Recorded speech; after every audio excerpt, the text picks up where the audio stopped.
everybody, and welcome to the Deadhead Cannabis Show. This is Jim Marty from Longmont, Colorado, and I've got my partner up in Chicago, Larry Mishkin. Jim, how are you? And actually, today you find me in lovely St. Louis, Missouri. I came down to visit my father for a couple of days. I thought I might be heading back up north today, but decided to stay one more day since the weather is so beautiful down here. A rare day in St. Louis where it's 70 degrees and the humidity is actually below 50%. So very, very nice. But yeah, we're here. It's lovely. Nice to talk to you as always. We have our crazy, frustrating world of legal marijuana floating around on us, and the constant battle between appreciating the fact that our friends and fellow citizens can walk down to the local store or the local dispensary and pick up their marijuana for free, while at the same time grappling with the crazy government that can't quite seem to figure out, or maybe is unwilling to figure out, how to roll out one of these programs and avoid all the lawsuits. The latest in Chicago, Jim, is we had the awards, all the tiebreakers. The people who didn't make the tiebreakers filed their lawsuits. The governor came back and said, fine, we'll give you all a second chance to qualify for the tiebreakers. So they dismissed their lawsuits. Then a lawsuit was filed by the people that were already in the tiebreaker saying nobody else should be allowed in. That lawsuit is pending. In the meantime, last week, another group that apparently it's a trade association that has grown up around the new craft grow licenses, even though they haven't been awarded yet, has filed a lawsuit demanding that the court compel the state to announce the winners of the craft grow licenses, which the state has indicated they're not going to do yet for a while, even though they were due to announce that by July 1st. So, there's a appropriate term that starts with the word cluster to describe this, and it's really unbelievable to see that such a big state with such a big market and such lucrative potential is going to waste it all and delay things for so long, with all of these ongoing battles. And like I say, I represent a guy who's made it into the tiebreaker, and I represent a number of groups that didn't make it into the tiebreaker. I understand the positions of both parties, and for that reason, it's hard for me to take a final position on what's right and what's wrong, other than to say that it would have been nice to have a system in place that could have avoided ties or tiebreakers. And that's another story for another day. I don't want to waste a lot of time on that, because we are very, very lucky to again have with us this, I think, becomes our first repeat guest on the Deadhead Cannabis Show, and no better person for it to be than Jay Blakesberg.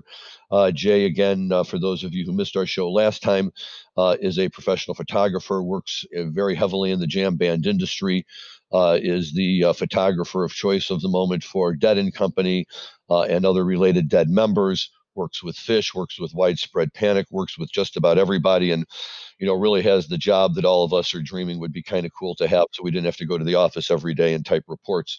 Jay, it's great to have you back on the show. How are you doing? Doing great. Thanks for having me. What was all that stuff you were just talking about? Were you speaking in English or some other language? I'm not really sure if I understood anything you were saying. Oh, no, this is English. This is what happens when the government gets involved in legal marijuana and tries to decide who gets to sell it and who doesn't. Got it. Okay, I wasn't sure. Just checking. Yeah, and so Illinois has done a remarkably wonderful job of screwing things up, which, given the fact that it's Illinois, probably shouldn't come as such a huge surprise to any of us, but also given the fact that the governor really supports it and is looking for the revenue generated from that program to save the state from its miserable financial condition. I was just surprised that they really let it sink to the level that it has now sunk, in terms of the delay. Instead of these new adult use dispensaries opening up any day now, we still don't even know who's getting the licenses. So it's crazy. But like I say, for the rest of the people out there who can just walk down the street now and buy legal marijuana, they could care less. They're just happy to have a legal marijuana market. So we take it and we move forward. So here's my question for you, Jay. When we talked to you last time, we know that you do a lot of work with the live music industry, photographs. Sometimes you're doing the live video feed and stuff like that. But it all centers around this idea of there being live music. And for the last 7 to 8 months, there really hasn't been very much live music. What does a guy like you do during that time? Well, not a lot of shooting, that's for sure. I actually did get 3 days of paid work courtesy of the Hardly Strictly Bluegrass Festival. Nice. They did a bunch of they broadcast an incredible stream 2 weekends ago, I guess it was, or 2 weekends ago. Hmm. And it was phenomenal. And I was on set on the day that Boz Skaggs performed, and Leba, Oh my. hello, and a few other things. Chuck Prophet, longtime Bay Area kind of alt rock guy. It was very cool. It was fun to be shooting, but yeah, I have not done a lot of shooting. So what have I been doing? I have been digging deep into my archives, trying to figure out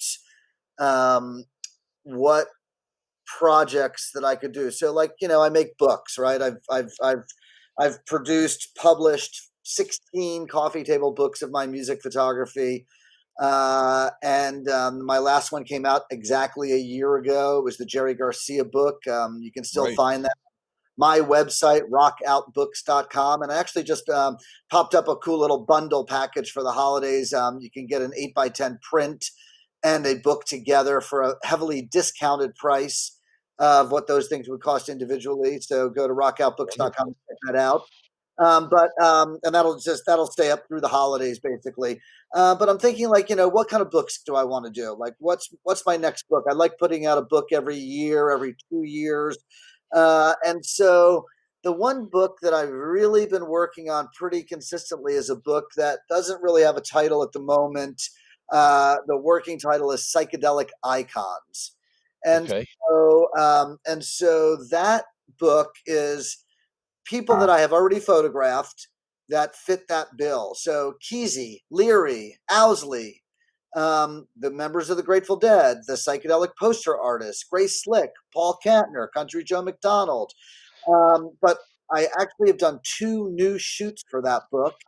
The first one was a guy with a guy named Mark McLeod, and Mark lives here in San Francisco, and he owns and runs the only LSD museum in the world, I think. Wow. It's in his home, and he lives in the Mission District, and he's just got an incredible collection of blotter, LSD, and other ephemera that relate to that in his house. And I went over there with my daughter, and we spent an afternoon with him, and he's got great stories, and of course, he was arrested for conspiracy and different things like that. He told me a great story about how when I think it was the FBI, could have been the DEA, had to return all of his blotter acid that they confiscated. That's all framed and matted and on his walls. Actually, when you go into his house, all of the frames on the walls have a little piece of masking tape in the corner with a number on it. And I thought that was just some system he had created, but that was all evidence from when he got arrested, but from the FBI, I think it was, to keep track of all the different blotter that they had photographed and confiscated from him. And they made him go and meet him at the airport in Oakland. This is way back in 1992 or 3 or something like that they returned it to him. And he had to go meet him on the private jet tarmac, and they handed him all the boxes with all of his art. And he said, "Thank you very much, and you should have spent more time worrying about who was going to bomb the World Trade Center towers than investigating me, and maybe you could have stopped that." And they didn't like that, and they were ready to shoot him on the spot. But anyway, he got all his blotter acid back. So Mark McLeod, interesting character. You can look him up on the internet. So I went and photographed him. And then the other day, I think it was 2 weekends ago on a Sunday, I went down and photographed a guy named Jim Fadiman, Dr. James Fadiman, who is a big proponent of microdosing. He's he's a very famous psychologist. He's never practiced, in private practice, but I photographed him 27 years ago for a magazine story. I had no idea about his history, who he was. It was in 1993, or his wife. I photographed the 2 of them together down at their house, and went back to the same house, I believe, again this time. And it turns out that his wife, Dorothy, who's a very famous filmmaker and made a bunch of documentary films, she was Ken Kesey's girlfriend in 1962 and 1963, and then met Jim Fadiman, and then they got married in 1964 and have been married since. And they've had a very long relationship, but they're very, very important to the whole psychedelic story of psychedelic icons. He's written numerous books on the subject. And so I photographed Jim by himself because my photo shoot from 27 years ago was just the 2 of them. And I didn't really realize that I didn't know she was Ken Kesey's girlfriend until I met with him the other day. But I wanted a solo shot of Jim for the book, and I'm going to use one of those old shots also. But, I'm the only person to ever do a posed portrait of Owlsley Stanley III, the most notoriously camera-shy individual in rock and roll psychedelic outlaws. I kind of want to call my book Psychedelic Outlaws and Other Cowboys. The problem is that there's women in the book, so it's got to be Psychedelic Outlaws and Other Cowpoke. I don't know. Denise Kaufman. Do you know who Denise Kaufman is? In the book, The Electric Kool-Aid Acid Test, she is Mary Microgram. Oh, really? Oh, my goodness. She was a Mary prankster, and she's in a band called the Ace of Cups that has a new record coming out, I think, this week. And I shot the album for that. I did the photos for that. But they started to make a record in 1967 after they opened up for Jimi Hendrix in the Panhandle in Golden Gate Park after Jimmy played Monterey Pop and burned his guitar and changed the world. The Ace of Cups opened for them in the Panhandle. And then they all started having kids and they sort of went on with their lives. And they got back together about, 6, 8, 10 years ago and finished that record that they started in 1960. Better late than never. Yep, and they released it, and now this is their next record that I just photographed. So Denise is going to be in my book, Mary Microgram, Grace Flick, and we're not really interviewing people for the most part. The person who's writing it is a guy named Nick Merriweather, and Nick was the guy that was tapped to run the Grateful Dead UC Santa Cruz archives when they first opened it. Remember when they put a job posting up that said "What"? I do. Right, wanted, PhD level academic to run, who also is into the Grateful Dead to run the Grateful Dead archives. It was that damn PhD requirement that eliminated me. The what requirement? The PhD requirement. PhD requirement, yeah. So Nick Merriweather got that job, and he stayed there for a number of years, and then he left. And so Nick, who's this incredible writer, incredible intellectual, incredible Deadhead, he's written a lot of academic journals. He's part of that whole Grateful Dead academic conference that happens every year. He's writing the book. He's writing the text for this book, and he had a bunch of essays written. And then he lives down near Santa Cruz where the fires were, and lightning struck his house and fried his computers and hard drives, and he lost everything that he wrote. Oh, God. So it was in the backup hard drives, the hard drive, everything fried, right? So, and then he spent a week in front of his house with a garden hose with him and his neighbor while everybody else evacuated. And they did 24/7 watch and were just hosing their roof down because of all the embers that were falling. Oh, my. Now those houses burned down in other neighborhoods where the fires are, 2 or 3 miles away. And so he did that. So where he's trying to regroup. Luckily, he hand writes all of his notes. So he's got a lot of Post-it notes, and he's trying to recreate the book. So that was a book that was going to come out a year from now, but it still might. If he might be able to pull it off, we'll see. And then let me jump in for 1 second. Quick question for you. Okay. How did you manage to get Owlsley Stanley to sit with you? So, in the old days, Grateful Dead concerts, if Owlsley saw you backstage and you had a camera, he would run away from you. And he did that once. He saw me. I lifted my camera from 20 feet away, and he immediately put his hand over his face and moved and left. And that's a known fact that there are very, very few photos of Owlsley. There's a handful from the late 60s, a handful from the mid 70s, and then not very many for, after that. And so I was up at the Grateful Dead warehouse in Novato. This is post Front Street after they sold Front Street, rented the old Coca-Cola bottling factory in Novato and held on to that for a number of years right after Jerry died. And Phil was rehearsing with a band, and Owlsley was in from Australia to do mixed sound for a few shows, which I'm killing myself for not shooting him at the soundboard. But anyway, I had a whole photo studio set up in the back room on the loading dock, and to do a portrait of whatever band it was that he was rehearsing with that day that was going to do some shows, because I was photographing all these Phil and Friends shows. And Owlsley walks by, and I've got big studio lighting going on, and this is back in the days of film, because I think it was 99. I saw my Hasselblad, which is a medium format, camera that takes a negative that's 2¼ inches by 2¼ inches, so a lot bigger than 35 millimeter. It's like you use it for shooting ads and magazine covers and things like that. And he goes, "What's all this?" And I said, I'm going to do a portrait of Phil when he's done rehearsing. And he looks at me and goes, you want to do a portrait of me? I go, Oh my God. And Oh my God. he sits down, and I think I shot 6 frames in black and white and maybe that many in color. And he gets up and walks away. And I'm just freaking out because Owlsley had never done that. I'm the only person to do a formal posed portrait with Owlsley Stanley III. Did you get to talk to him at all? For a minute. Not really. Did he give you a couple of tabs just for, as a thank you or something? He did not, but it's interesting. I was looking through my memorabilia recently, and I came across a business card that he gave me back in the Grateful Dead days of Owlsley Stanley with the steal your face on it, whatnot. Anyway, so that book that's going to have Owlsley in it and Ginsberg and all the, there's some beat poets that we have in it.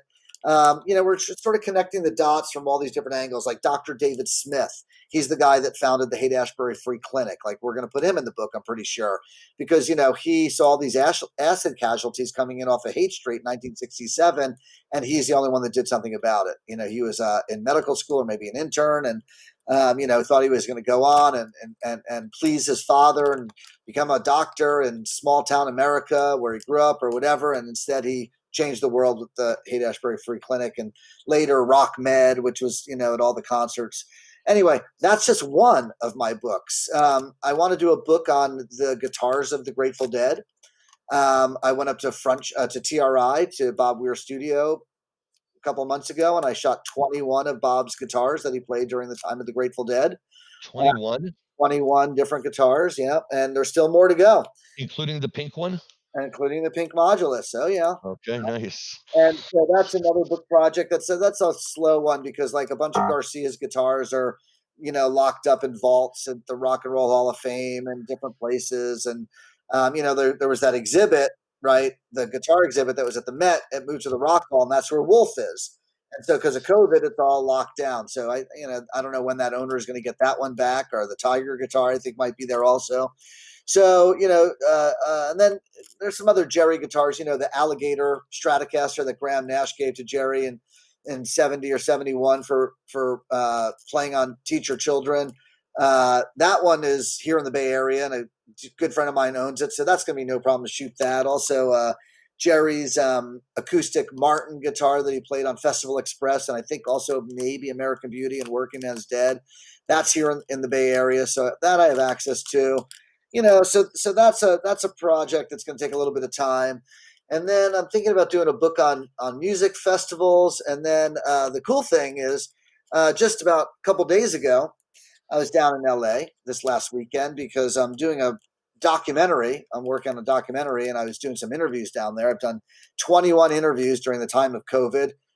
Just me, one-on-one, 2 cameras, 2 microphones.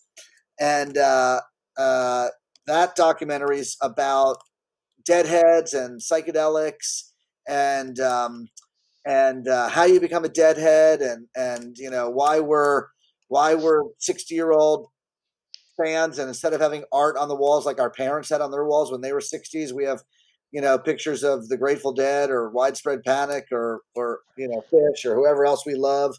And so it's a story about my photography and my adventure through becoming a deadhead, going on tour, getting out of jail, moving into the Bay Area, becoming me, taking pictures. So doing that documentary, and while I was in LA, about a year ago, maybe a little bit more at this point, there was an article that showed up in GQ magazine online. You can check it out. And it was an article about Dan Healy. You know who Dan Healy is? He was the long Sure. front of house sound man for the Grateful Dead. Decades, Yeah. and a huge innovator in audio technology. Really an incredibly famous person. Dan Healy discovered in a crawl space or something like that under his house, some storage space, 500 vintage Grateful Dead t-shirts. Okay? From what era? From the beginning. I think we Oh have the my very God. official Grateful Dead merchandise item ever. Wow. And so Wow. his daughter, Ambrosia Healy, who's in the music business, aggregated all of these t-shirts and a bunch of other memorabilia and brought them down to LA to where she lives. And she called me and said, what do I do with this? And she was gonna, she's gonna sell them because her dad needs, I don't know if he needs the money, but he deserves the money. He doesn't want them. Sure. So we're gonna make sure they get into the hands of deadheads. And vintage T-shirts are a hot item, right? I don't know if you know that. There's a big market for it. These $10 T-shirts, $6 T-shirts are now, some of them are worth $1,000. Yep. And so anyway, so she didn't want to sell them or do anything with them until we could photograph them. And I said, I'm coming to LA to do some interviews for a documentary. Let's photograph the T-shirts. And on Saturday, I photographed 400 Grateful Dead T-shirts. That is so cool. And while we were doing that, we came across some real doozies. So you guys ever hear of a Grateful Dead concert at Cornell on May 8th, 1977? Absolutely. So he's got 4 or 5 never worn Cornell 77 T-shirts. Oh my God. Remember Watkins? Wow. Remember Watkins Glen? That too, with the Allman Brothers. It's got about 5 Watkins Glen original T-shirts. So there's a lot of really intense shit in there that we photographed. So then, that's amazing. At the end of the day, after we were ahead of schedule, we actually finished 400 T-shirts by about 5 p.m. instead of like 9 p.m. like we thought. Started about 10 a.m. I think we rolled in. And so anyway, she said, by the way, I've got some memorabilia here. That was Dan's. So we start looking through these boxes. So I come across a little bundle of 10 concert programs from a very specific show. Did you ever see a concert program from when they played in Egypt in 1978? Oh my God. I didn't even know it existed. Neither did I. Wow. So I took it out and I photographed it. Oh my God. Right. So I've got photographs of the original concert program, which is written in Arabic and English. So I photographed that. And then they had a box of backstage passes, like around 4,000 of them. And so we found all the backstage passes from the spring 77 tour where Cornell fit in. He has a full set of them, like 15 of each. Right. So we photographed all of those in a line, all in order, although I realized we put one of them out of order. I don't know how we fucked that shit up, but we did. There goes like the 23rd, 24th, 26th, 28th, and we put the 25th down by the 30th. I don't know how. Yeah. Anyway, we got all of those, and we just photographed a bunch of random backstage passes throughout the years. Found some Europe 72 backstage pass, or at least one backstage pass. Wow. I photographed a bunch of his tour laminates. Most tour laminates these days are like the size of like a baseball card or bigger. Right. The tour laminates, like in the 70s, were like, used to be. No. They were like 1 inch, 1.5 inches by like 2 inches. Oh. They were like little baby laminates, and in the 70s. And so, so we photographed a bunch of Dan Healy and his wife's laminates. And then this was a holy grail item. Besides the Egypt 78 fucking tour book, right? When bands go on tour today, everybody that's on the tour gets a tour book. And in that tour book, it's day by day. So here's what time load-in is. Here's what time sound check is. Here's what time curfew is. Here's what you're doing after the show. You're getting on your bus and you're driving 322 miles for 8 hours or whatever it is. You're going back to your hotel and the next day's a day off and you're staying your day off and that's whatever it is. You're flying, it's got all the information. Dan Healy had the Europe 72 tour book. Okay. Now, some of you guys that I'm looking at on this little visual video thing that we're doing while we record have gray hair like me. So you guys might remember what a mimeograph machine is from when we were kids, right? Good smelling. Yeah. You get a good high off of it. This thing was, I believe these are mimeograph pages. Okay.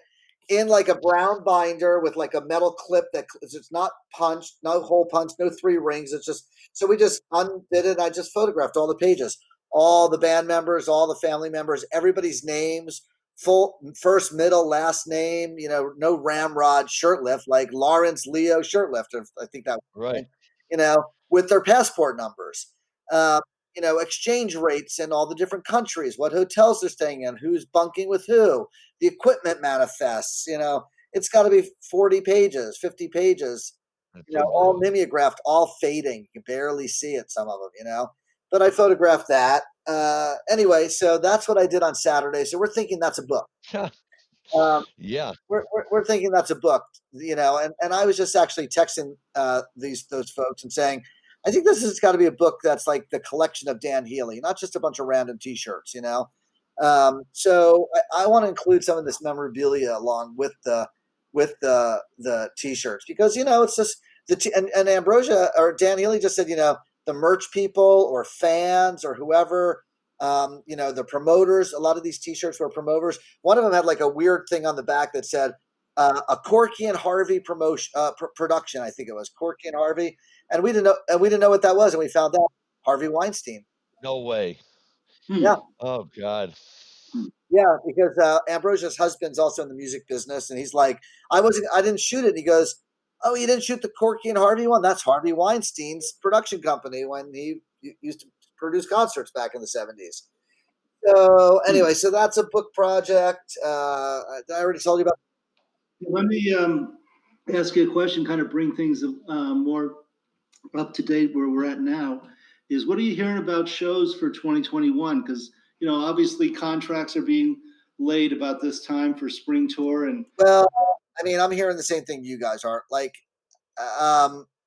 first of all, our idiot in chief who doesn't know what the fuck he can do is with as far as being a leader of this country, besides sending out the secret Gestapo police to arrest protesters, sort of like Nazi Germany, 1937, thereabout.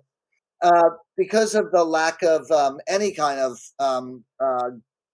government oversight, we're fucked. So I would say it's a pretty safe bet that live music can't happen next summer. I'm not a scientist. I'm just a guy, but I read the news. I pay attention. I listen to Fauci. I pay attention to science. I just don't see. Two of the big trials that were just canceled yesterday for the vaccine. I don't really know, but so I know that a lot of bands have contracts in place for next summer, and they already have backup dates later in the fall before the season sort of ends. And I'm sure that some of those bands have contracts for going into 2022 as backups. So my guess is, and again, this is a guess. I don't know anything. I'm just a fucking photographer, filmmaker, book publisher. Is that we're going to have a long winter ahead of us. That's not going to end with and the thing that's so cool is there's small concerts happening all over the place now at the end of the season here. The East Coast is way ahead of the curve. Warren Haynes has been doing shows, and Pigeons playing ping pong, and Goose, Well, and and Trey's doing his residency now at the Beacon. yeah, but there's no audience Oh. there. I'm talking about shows with audiences. There's been a bunch of stuff going on Oh. with small audiences that I hear have been going really well, and small backyard shows. And I'm guessing that's going to continue, but I don't see anybody going to a 20,000 person amphitheater in the summer, let alone a 20,000 person indoor venue next summer. I would love for it to happen. I would love nothing more than it for happen, but I'm not holding my breath because I don't want to be disappointed. I hope and pray that by this time next year, I hope and pray by this time next month, we have new government leadership.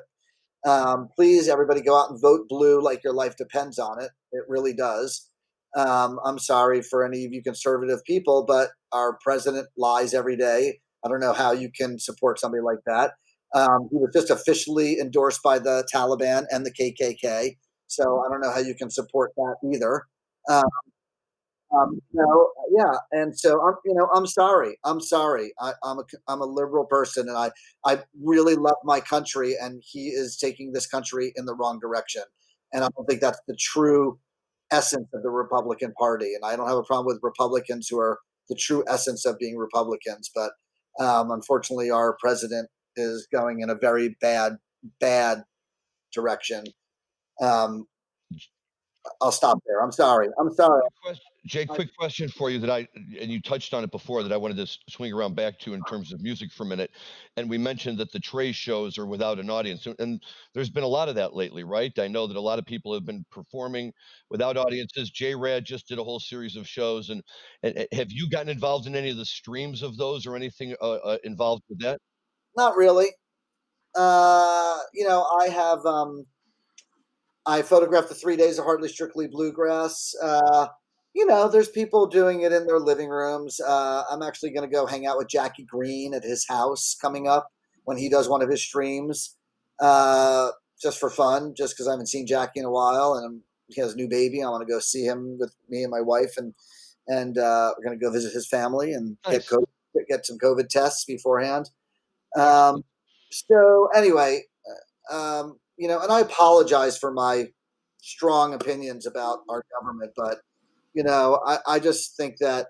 Well, you still have a right to free speech, my friend. Okay. Anyway, Absolutely.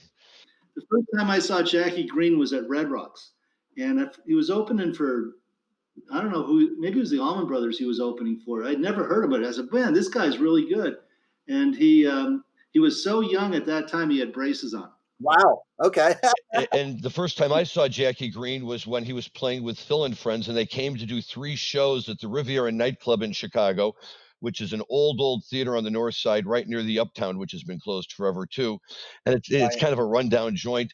And it was in October, and it was significant because the Cubs were in the playoffs, which meant the crowd at the show wasn't so great because everybody was running over to see the Cubs.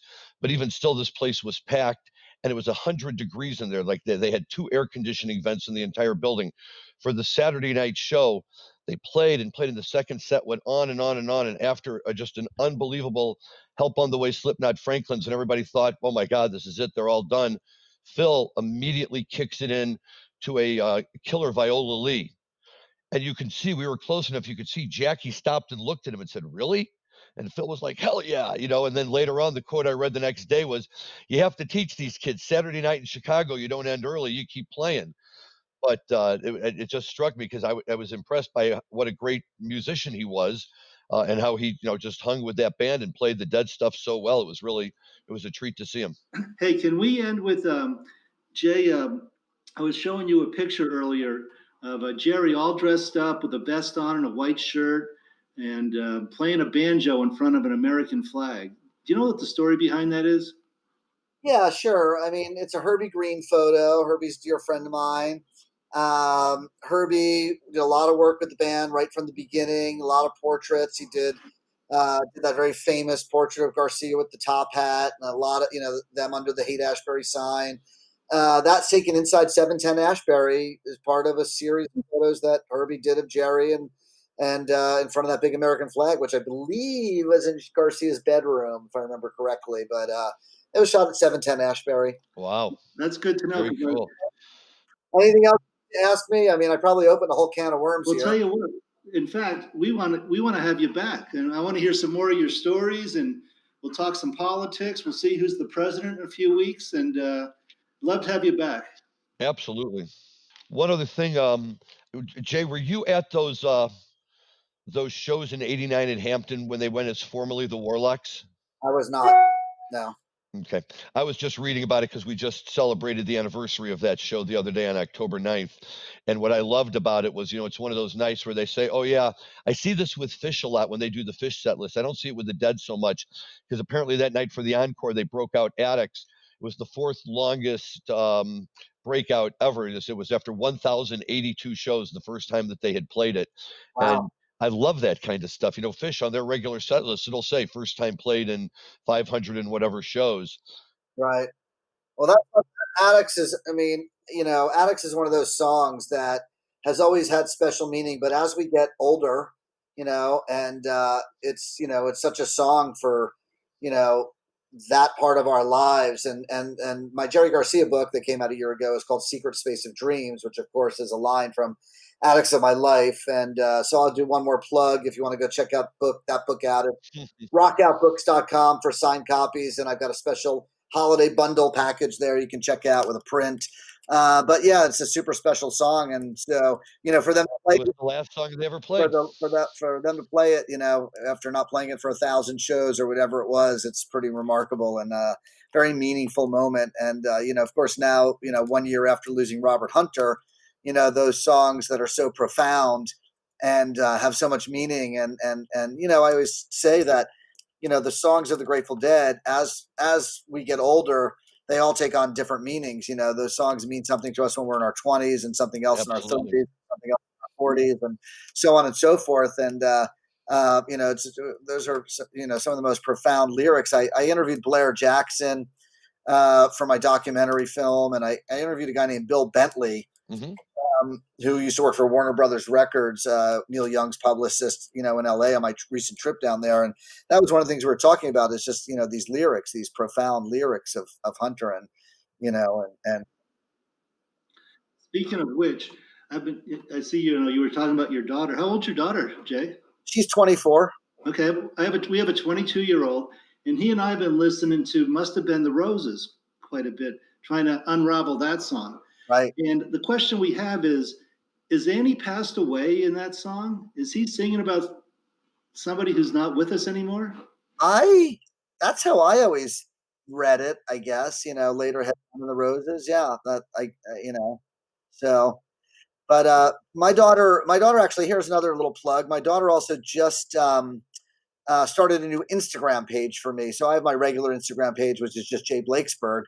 But my daughter just started one called Retro Blakesberg, and she's curating it, and it's only photographs that I shot on film, nothing digital. Oh, okay. So if you're interested in checking out a new Instagram page, go to Retro Blakesberg. Excellent. And check that out there. So I'm going to make a plug for our son Jack Marty's band. He's in a Phish tribute band called Kings of Prussia, and they are actually getting gigs. We're going to go to one tomorrow night. Awesome. My new puppy's name is Wilson because he is the king of Prussia and the Duke of Lizards. So there you go. All right, everybody. We've run a little bit long, but this has been a fascinating conversation with Jay Blakesberg. And like I said, we'd love to have you back maybe in a month or two and talk some music, talk some politics, talk some marijuana laws and regulations. So, all right, everybody, this is Jim Marty thanking Jay to being with us today. Larry, why don't you sign us off? I will, Jim. Thank you so much from lovely St. Louis. First of all, thank you again to our great host, guest and friend, Jay Blakesberg. Always fun to have you on the show. Great stories that the rest of us, just we don't even know the stories exist, let alone, what the stories are. So it's always wonderful to learn new things about our favorite band and some of our favorite stuff. We appreciate good political enthusiasm, and we're very happy that you could join us today. To everyone else, have a great week. Stay safe. Enjoy your marijuana responsibly, and we will talk to you soon. Thank you very much.